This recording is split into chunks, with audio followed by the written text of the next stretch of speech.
6월 24일 화요일 큐티입니다. 제목 실패 속에서도 일하시는 하나님의 신실하심. 본문은 시편 78편 56절에서 72절까지 말씀입니다. 그러나 그들은 지극히 높으신 하나님을 시험에 거역했으며 그 계명을 지키지 않았다. 그들은 자기 조상들처럼 등 돌리고 성실하지 못했으며 속이는 활처럼 빗나갔다. 산당을 만들어 하나님의 진노를 자아냈고 조각된 우상들로 그분의 질투심을 일으켰다. 하나님께서는 그들의 말을 듣고 진노해 이스라엘을 완전히 외면하셨다. 그리하여 실로의 장막을, 곧 그분이 사람들 가운데 직접 세우신 그 장막을 버리셨다. 그분의 힘을 드러내는 궤를 포로와 함께 내어주셨으며 그 영광을 적들의 손에 넘겨주셨고 그 백성들을 칼에 내어주셨다.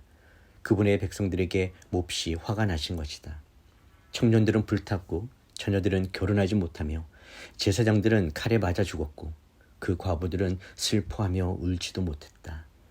그때 여호와께서 잠에서 깨어나신 것 같이 포도주를 마시고 외치는 용사같이 그 적들의 뒤를 쫓아가 치셨고 영원히 수치를 당하게 하셨다. 더구나 요셉의 장막도 거부하셨고 에브라임 지파도 선택하지 않으셨다. 오직 유다 지파를, 곧 그분이 사랑하신 시온산을 선택하셨다. 그분의 성소를 높은 왕궁처럼 영원히 세워두신 땅처럼 지으셨다. 하나님은 또한 다윗을 선택해 그분의 종으로 삼으셨고 그를 양 우리에서 끌어내 새끼를 둔 어미 양을 치던 그를 불러 그분의 백성 야곱을, 그분의 소유 이스라엘을 치는 목자가 되게 하셨다. 그리하여 다윗은 참된 마음으로 그들을 먹이고 능숙한 솜씨로 그들을 인도했던 것이다. 본문 요약입니다. 이스라엘 백성은 하나님의 기적을 보고도 그분을 시험하고 반역하였으며 우상을 숭배하는 죄에 빠졌습니다. 그들의 죄로 인해 하나님은 진노하시고 언약의 상징인 법궤마저 적들에게 빼앗기게 하셨습니다. 그로 인해 제사장들이 죽고 백성은 큰 재앙을 겪었습니다. 그러나 하나님은 다시 자비를 베푸셔서 자신의 백성을 깨우시고 다윗을 세우셔서 목자처럼 이끌게 하셨습니다. 하나님은 심판 중에도 하나님의 뜻을 이루어갈 도구를 준비하셨고 다윗을 통해 이스라엘을 신실하게 돌보게 하셨습니다.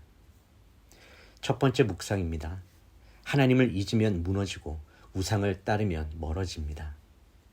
본문의 전반부는 이스라엘 백성이 얼마나 반복적으로 하나님을 거역하고 불순종했는지를 보여줍니다. 하나님께서 행하신 수많은 기적과 은혜에도 불구하고 그들은 우상을 따르고 마음이 정함없이 흔들렸습니다. 결국 법궤가 적의 손에 넘어가는 일, 즉 하나님의 임재가 떠나는 참담한 현실을 겪게 됩니다. 하나님은 단순히 백성을 징계한 것이 아니라 자신의 임재를 거두심으로 그들이 진정 누구에게 의지했는지를 깨닫게 하셨습니다. 우리도 영적 타성에 젖어 하나님을 입술로만 섬기고 실제로는 세상의 안전망과 유익을 더 의지하며 살아갈 위험이 있습니다. 그럴 때 하나님은 때로 우리 삶에서 법궤가 떠난 것 같은 공허를 허락하시며 우리가 우상에서 깨어나도록 하십니다. 하나님 나라의 백성은 하나님의 임재를 가장 소중히 여기는 사람들입니다. 그리고 하나님의 음성과 뜻 없이 살아가는 삶을 두려워하는 사람들입니다. 적용 질문입니다. 지금 나는 주님의 임재와 말씀 없이는 살아갈 수 없다는 그 믿음 가운데 살고 있습니까? 두 번째 묵상입니다. 하나님은 회복의 길을 미리 준비하십니다. 본문 후반부에는 극적인 전환이 있음을 보여줍니다.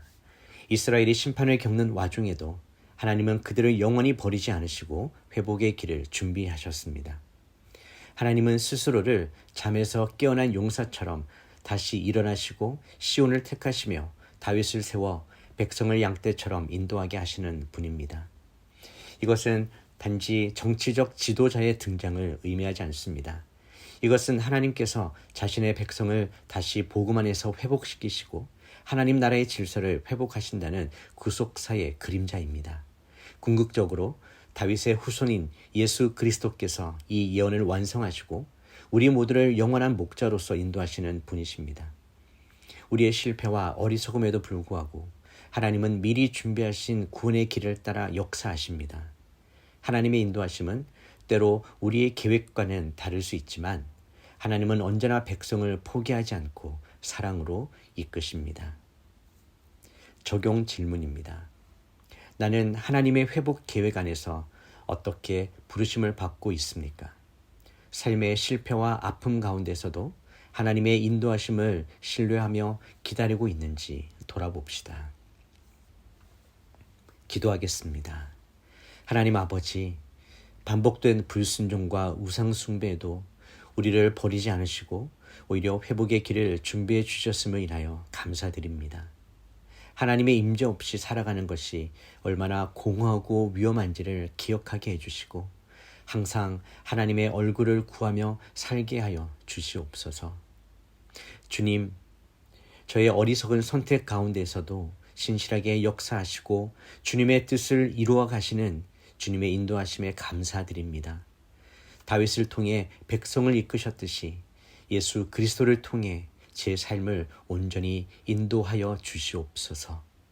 오늘도 복음 안에서 회복과 순종의 삶을 살기를 소망하며 예수님의 이름으로 기도드립니다. 아멘.